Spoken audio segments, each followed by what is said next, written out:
about the catalogue and about the event is the stage that it marks in our co-production journey.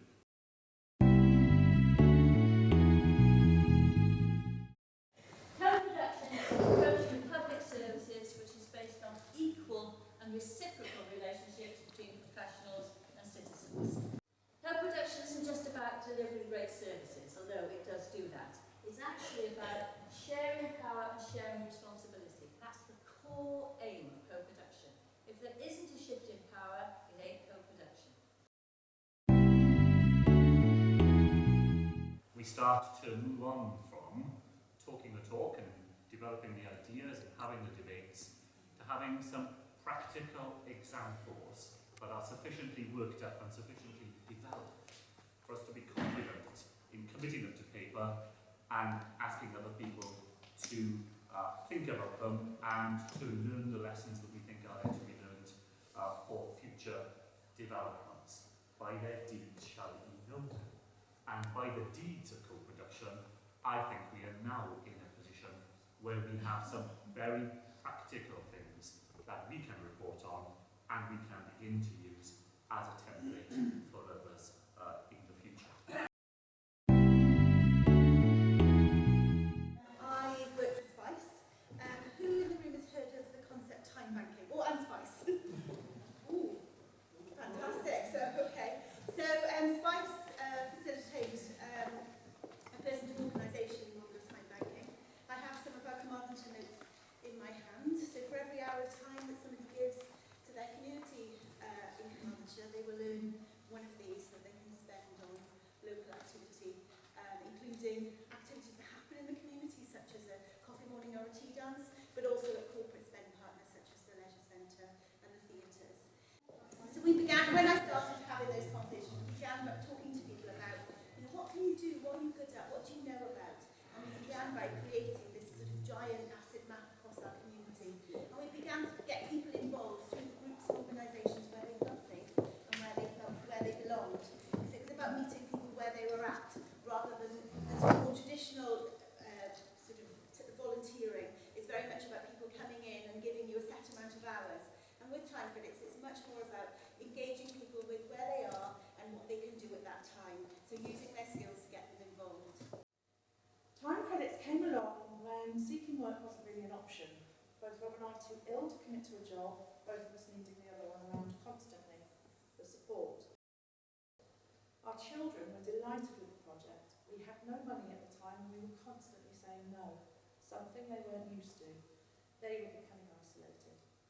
Suddenly with time credits we were able to offer them trips bowling again, going swimming again, days out to the theatre again, days out with other time credit members.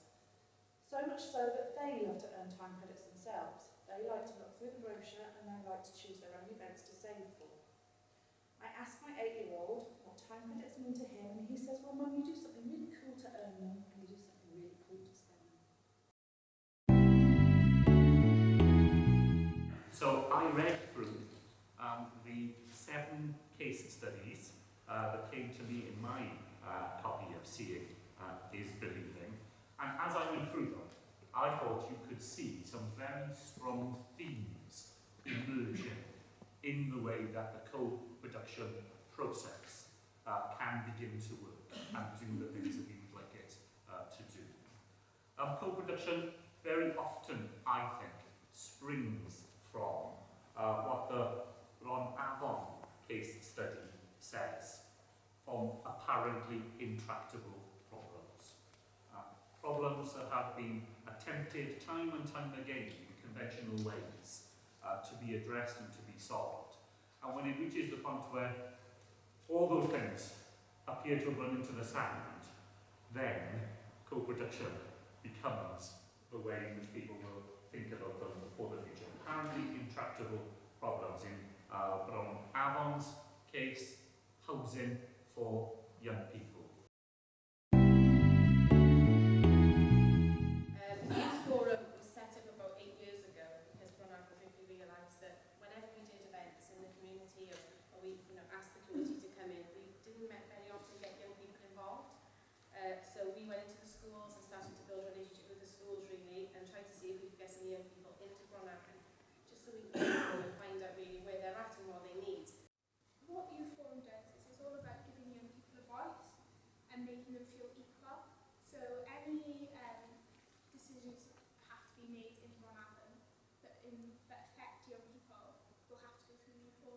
talk about what we want and sharing our views. It used to be when only people over the age of 18 could actually have a share of Bronavon, but a few years ago the young people said, well, why was that fair when we've got 16-year-olds actually living in our properties independently? So we took it to board, or the young people took it to board, and actually from the age of 11 now, they're entitled to a 10-pence share of Bronavon, just the same as the chief exec and just the same as everybody else. So their voice and everything, they're now absolutely fully fledged and recognised as part of the organisation because they represent so many other young people, within our community. If we win awards, the young people go to the award ceremonies, they go to conferences. Any jobs that come up in Bronavon, young people are involved in the interview process, whether it be the role play or on panel. They really now have got that voice in there. Now, turning the corner on apparently intractable problems, I think you can see another common theme in these case studies, because turning the corner relies upon a paradigm shift, and the paradigm shift is the point at which we begin to realise that people who had been thought of as problems are actually the assets that allow us to create a solution. And time and again in these case studies, you see that recognition being the catalyst for making a difference. Once you've got an asset-based approach at the front of your mind, then I think it drives the approaches that Action, Kyra and Ely sum up so well in their case study, because you begin to develop ways of doing things that are at the same time, as they say, both enabling and equalising. And that word equalising is a really important word in the co-production approach to things, because shifting power really is at the heart of the radical aim of co-production.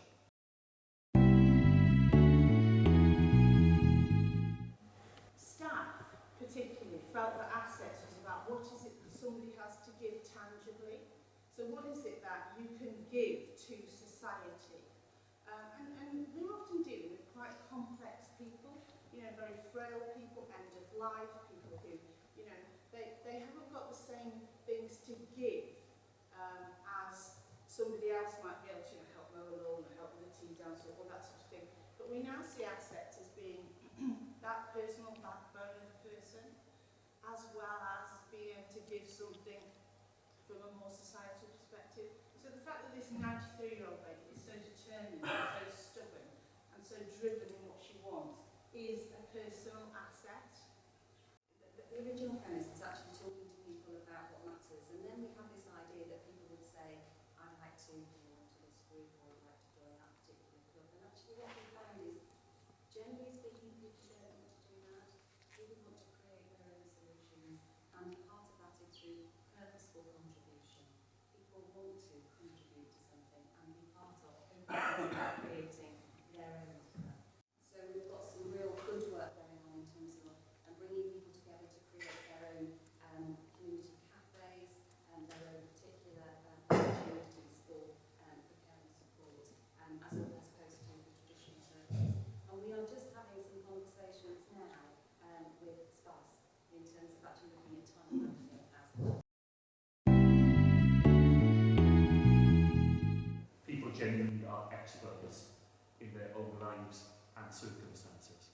And that's the expertise that they bring through the door. And then we aim to add to it collectively by strengthening the things that they have to offer even further through the new knowledge which participation provides. That's how the young people in the 4Cs case study become commissioners of services, not simply recipients of them. So once we came up with a framework after many months, we came up with a speed dating thing for the residential questionnaire, with young people, giving them the voice that they truly deserve on having, asking them questions to residential care and foster placements on what they think is a good placement to them. Service users at the Woolwich move from being participants in service reviews to leaders of the assessment process. So back in 2011, we did some consultation with our service users to look at how we could get them more involved in the shaping, the delivery, the assessment of our services. And you know, lots of people at the time said to us, they're very chaotic. Nobody will want to get involved. You know, you've got drugs and alcohol involved here. It's very difficult for people to get involved. But that wasn't the case at all, actually. 98% of the people who responded to this survey, the people that we support, said they wanted to get involved. They wanted an opportunity to help shape services, to have a say in how money is spent, to talk about their projects. So for us, it's about making people active participants rather than passive recipients. You know, on what services has told us, we want to be part of something, we want to share our skills, but we want to shape the services for those who are homeless coming into a project behind us. I got more involved in Woolwich, so I'm listening to trying to address my drinking problem, and eventually they helped me with accommodation. They got me a flat, so I signed up to this RSVP volunteer project. I've roughly done about 700 hours. I've done tender presentations. Me and a couple of people designed a rough guide to sleepers booklet, so like to tell you where to sleep and where not to sleep. And yeah, so I've done over 700 hours. Eventually, Woolwich offered me a job. So I'm maintenance assistant for the whole organisation. I probably get about, I should be in work today. I'll probably go back to work tomorrow, and I'll probably have about 70 or 80 emails. You know, toilet seats missing and broken, sorted out. Our ambition is not for co-production to replace the state, but for it to democratise and animate it. Sharing power, recognising reciprocity, realising the contribution that each person is able to make, and creating new expressions of equality as a consequence. A sort of citizens' socialism, if I could put it that way. And no better place than the South Wales Valleys to think of it in that way too. Thank you very much indeed. Thank you.